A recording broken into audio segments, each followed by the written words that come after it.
Big boss ಮನೆಯಿಂದ secret ರೂಮ್ಗೆ shift ಆದ ಬಳಿಕ ಧ್ರುವಂತ್ ಹಾಗೂ ರಕ್ಷಿತಾ ಮಧ್ಯೆ ಏನೆಲ್ಲ ಜಗಳ ಆಯಿತು, ಅಲ್ಲಿ ಏನೆಲ್ಲ ಬೆಳವಣಿಗೆಗಳು ಆಯಿತು ಅನ್ನೋದನ್ನ ನೀವು ಎಲ್ಲರೂ ಕೂಡ ನೋಡಿದ್ದೇವೆ.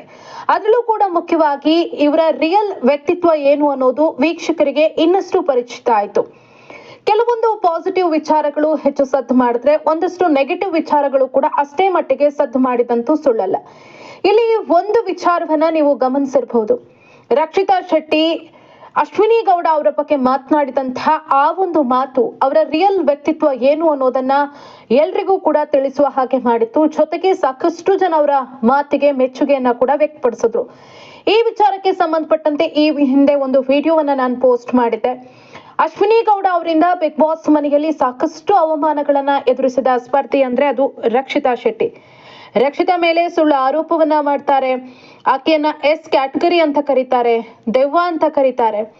ನೀನ್ ಎಲ್ಲಿಂದ ಬಂದಿದ್ಯಾ ಅನ್ನೋದು ನಿನ್ನ ಬಟ್ಟೆ ನೋಡಿದ್ರೆ ಗೊತ್ತಾಗತ್ತೆ ಅಂತ ತುಂಬಾ ಹೀನಮಾನವಾಗಿ ಆಕೆಯನ್ನ ನಿಂದಿಸ್ತಾರೆ. ಇಷ್ಟೆಲ್ಲ ಆದ್ರೂ ಕೂಡ ಧ್ರುವಂತ್ ಮುಂದೆ ರಕ್ಷಿತಾ ಅಶ್ವಿನಿ ಗೌಡ ಅವರನ್ನ ಬಿಟ್ಕೊಟ್ಟಿಲ್ಲ. ನನಗೆ ಅವ್ರ ಮೇಲೆ ಯಾವುದೇ ರೀತಿಯಾದಂತಹ ಬೇಜಾರಿಲ್ಲ. ಅವರು ಏನೇ ಜಗಳ ಮಾಡಿದ್ರು ಡೈರೆಕ್ಟ್ ಆಗಿ ಮಾಡ್ತಾರೆ. ಹಾಗಾಗಿ ನನಗೆ ಅವ್ರ ಮೇಲೆ ಯಾವುದೇ ರೀತಿಯಲ್ಲೂ ಕೂಡ ಕೋಪ ಇಲ್ಲ. ನಾನು ಅವರನ್ನ ಬೇಕಾದ್ರೆ ನಂಬ್ತೀನಿ ಅನ್ನೋ ಮಾತನ್ನ ಹೇಳ್ತಾರೆ. ಇದೆಲ್ಲ ಆಯ್ತು. ನಿನ್ನೆ ಕಿಚ್ಚನ ಪಂಚಾಯಿತಿಯ ಸಂದರ್ಭದಲ್ಲಿ ರಕ್ಷಿತಾ ಶೆಟ್ಟಿ ಬಿಗ್ ಬಾಸ್ ಮನೆಗೆ ವಾಪಸ್ ಕೂಡ ಬಂದ್ರು. ಧ್ರುವಂತ್ ಅವರು ಕೂಡ ಬಂದಂತ ಸಂದರ್ಭದಲ್ಲಿ ಅಶ್ವಿನಿ ಅವರಿಗೆ ಯಥಾವತ್ತು ಖುಷಿ ಆಗತ್ತೆ. ಯಾಕಂದ್ರೆ ಅವರೇ ಬಿಗ್ ಬಾಸ್ ಮನೆಯಲ್ಲಿ ಸದ್ಯಕ್ಕೆ ಇಬ್ರು ಒಂದು ಟೀಮ್ ಮಾಡ್ಕೊಂಡು ಕ್ಲೋಸ್ ಆಗಿದ್ರು.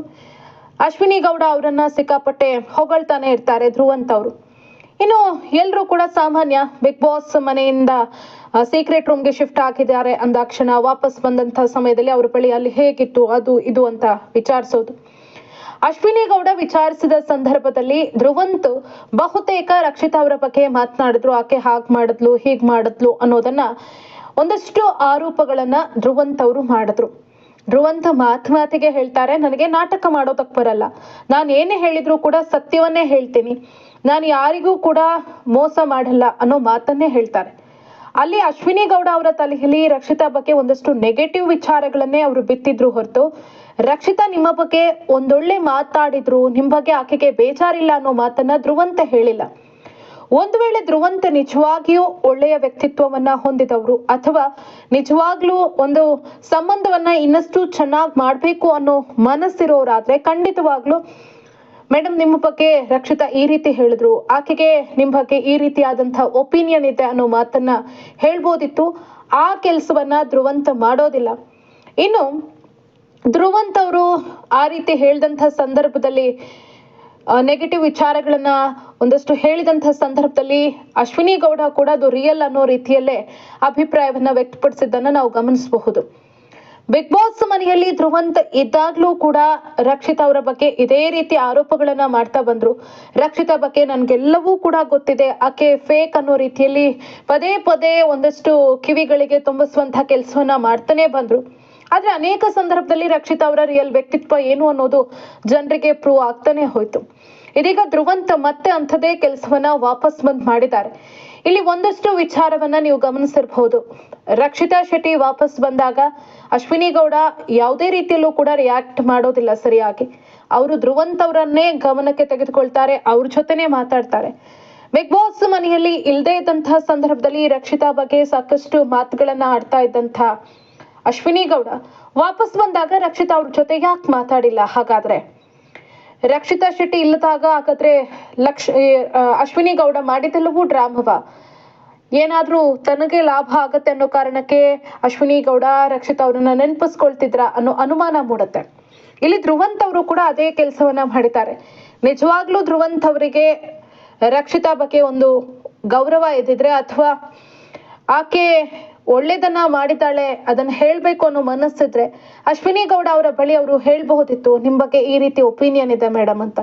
ಅದ್ರ ಬದಲಾಗಿ ಅವ್ರು ಏನ್ ಮಾತಾಡ್ತಾರೆ ಅಂದ್ರೆ, ರಕ್ಷಿತಾ ತಲೆಯಲ್ಲಿರೋದು ಗಿಲ್ಲಿ ಮತ್ತೆ ನಾನು ಮಾತ್ರ ಗೆದ್ದು ಟ್ರೋಫಿಯನ್ನ ಎತ್ಕೊಂಡು ಹೋಗ್ಬೇಕು ಅನ್ನೋ ಯೋಚನೆ ಆಕೆಯ ತಲೆಯಲ್ಲಿದೆ ಅನ್ನೋ ಮಾತನ್ನ ಧ್ರುವಂತ್ ಹೇಳ್ತಾರೆ. ಅಲ್ಲೇ ಸೂರಜ್ ಕೂಡ ಕೂತಿರ್ತಾರೆ. ಸೂರಜ್ ಬಗ್ಗೆ ಕೂಡ ಒಂಥರ ಬೇಜಾರಾಗತ್ತೆ. ಯಾಕಂದ್ರೆ ಸೂರಜ್ ರಕ್ಷಿತಾ ಜೊತೆ ಎಷ್ಟು ಸಮಯವನ್ನ ಕಳೀತಾ ಇದ್ರು ಅನ್ನೋದು ನಾವೆಲ್ಲ ನೋಡಿದ್ದೀವಿ. ಇದೇ ಸೂರಜ್ ಬಹುತೇಕ ಸಂದರ್ಭದಲ್ಲಿ ರಕ್ಷಿತಾ ಅವರ ಬಳಿ ಡಿಸ್ಕಸ್ ಮಾಡ್ತಾ ಇದ್ರು, ಸಜೆಷನ್ಸ್ ತಗೊಳ್ತಾ ಇದ್ರು. ಪಾಪ ರಕ್ಷಿತಾ ಎಷ್ಟೋ ಸಂದರ್ಭದಲ್ಲಿ ಸೂರಜ್ ಪರವಾಗಿ ನಿಂತಿದ್ದಾರೆ. ಆದ್ರೆ ರಕ್ಷಿತಾ ಹೋದ ಮೇಲೆ ಒಂದು ದಿನವೂ ಸೂರಜ್ ರಕ್ಷಿತಾ ಬಗ್ಗೆ ಮಾತಾಡಿಲ್ಲ. ಆಕೆನ ಮಿಸ್ ಮಾಡ್ಕೊಳ್ತೀನಿ ಅನ್ನೋ ಮಾತನ್ನು ಕೂಡ ಹೇಳಿಲ್ಲ. ಬದಲಿಗೆ ರಾಶಿಕಾ ಅವರ ಹಿಂದೆಯೇ ಸುತ್ತುವಂತ ಕೆಲಸವನ್ನ ಮಾಡಿದ್ರು. ಇಲ್ಲೂ ಕೂಡ ಧ್ರುವಂತ್ ಮಾತನಾಡ್ತಾ ಇರುವಂತಹ ಸಂದರ್ಭದಲ್ಲಿ ಅವರು ಇನ್ನೊಂದು ಮಾತನ್ನ ಧ್ರುವಂತ್ ಹೇಳ್ತಾರೆ. ಗಿಲ್ಲಿ ಜೊತೆ ಸ್ಪಂದನ, ಕಾವ್ಯ ಅಥವಾ ಬೇರೆ ಹುಡುಗಿರು ಇರೋದನ್ನ ಸಹಿಸೋದಕ್ಕೆ ಆಕೆಗೆ ಆಗಲ್ಲ. ಹಾಗಾಗಿ ಆಕೆ ಕಾವ್ಯನನ್ನ ಟಾರ್ಗೆಟ್ ಮಾಡ್ತಾಳೆ, ಕಾವ್ಯ ಮೇಲೆ ಕೋಪವನ್ನ ಮಾಡ್ಕೊಳ್ತಾಳೆ ಅಂತ. ಆಗ ಅಲ್ಲಿದ್ದಂತ ಸೂರಜ್ ಹೇಳ್ತಾರೆ, ಎಸ್ ಐ ನೋ ಅಂತ. ಅಂದ್ರೆ ಇಲ್ಲೂ ಕೂಡ ರಕ್ಷಿತಾ ವಿರುದ್ಧವಾಗಿ ಮಾತಾಡ್ತಾರೆ.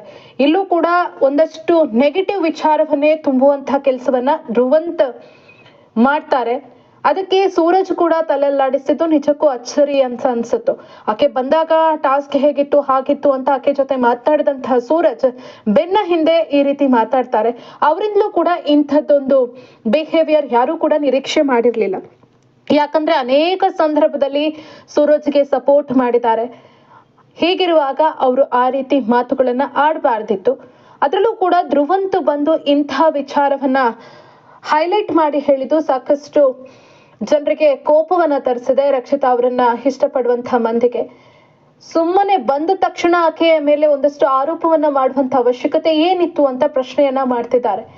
ಇನ್ನು ಉಳಿದವರ ತಲೆಯಲ್ಲಿ ಯಾವ ರೀತಿ ವಿಷ ಬೀಜವನ್ನ ಬಿತ್ತಾರೆ. ಈಗ ಗಿಲ್ಲಿ ಜೊತೆ ಕ್ಲೋಸ್ ಇದ್ದಾರೆ, ಹಾಗಾಗಿ ಗಿಲ್ಲಿ ತಲೆಯಲ್ಲಿ ಏನಾದ್ರೂ ಧ್ರುವಂತ್ ಅವರು ಒಂದಷ್ಟು ವಿಷ ಬೀಜವನ್ನ ಬಿತ್ತಾರ ಅನ್ನೋದು ಎಲ್ಲರಲ್ಲಿರುವಂತಹ ಸದ್ಯಕ್ಕೆ ಒಂದು ಆತಂಕ ರಕ್ಷಿತಾ ಅವರ ಅಭಿಮಾನಿಗಳಲ್ಲಿ. ಇವತ್ತಿನ ಬೆಳವಣಿಗೆಗಳನ್ನ ನೋಡಿದ್ರೆ, ಅಂದ್ರೆ ನಿನ್ನೆ ಎಪಿಸೋಡ್ ಅಲ್ಲಿ ಏನೇನಾಯ್ತು ಆ ಬೆಳವಣಿಗೆಗಳನ್ನ ನೋಡಿದ್ರೆ ಈ ರೀತಿ ಧ್ರುವಂತ್ ಅವರು ಹೇಳಿದನ್ನ ನಾವು ಗಮನಿಸಿದ್ದೀವಿ. ಮುಂದಿನ ದಿನದಲ್ಲಿ ಎಲ್ಲಾದ್ರೂ ಅಶ್ವಿನಿ ಬಳಿ ರಕ್ಷಿತಾ ಈ ರೀತಿ ಹೇಳಿದ್ರು ನಿಮ್ ಬಗ್ಗೆ ಅನ್ನೋ ಮಾತನ್ನ ಹೇಳಿದ್ರೆ ನಿಜಕ್ಕೂ ಧ್ರುವಂತ್ ಅವರು ಫೇಕ್ ಅಲ್ಲ, ಒಳ್ಳೆ ವ್ಯಕ್ತಿ ಅಂತ ಒಪ್ಕೋಬಹುದು. ಸೊ ಏನಾಗತ್ತೆ ಅನ್ನೋದನ್ನ ಕಾದ್ ನೋಡ್ಬೇಕು. ವೀಕ್ಷಕರೇ, ಇದುವರೆಗೂ ಯಾರು ನಮ್ಮ ಯೂಟ್ಯೂಬ್ ವಾಹಿನಿಯನ್ನ ಸಬ್ಸ್ಕ್ರೈಬ್ ಮಾಡಿಲ್ಲ, ಅವ್ರು ಸಬ್ಸ್ಕ್ರೈಬ್ ಮಾಡಿ. ಹಾಗೇನೆ ಮತ್ತಷ್ಟು ಲೇಟೆಸ್ಟ್ ವಿಡಿಯೋಗಳೊಂದಿಗೆ ನಿಮ್ಮನ್ನ ಭೇಟಿ ಆಗ್ತೀನಿ. ಈ ವಿಡಿಯೋ ಇಷ್ಟ ಆಗಿದ್ರೆ ನಿಮ್ಮವರ ಜೊತೆ ಶೇರ್ ಮಾಡಿ.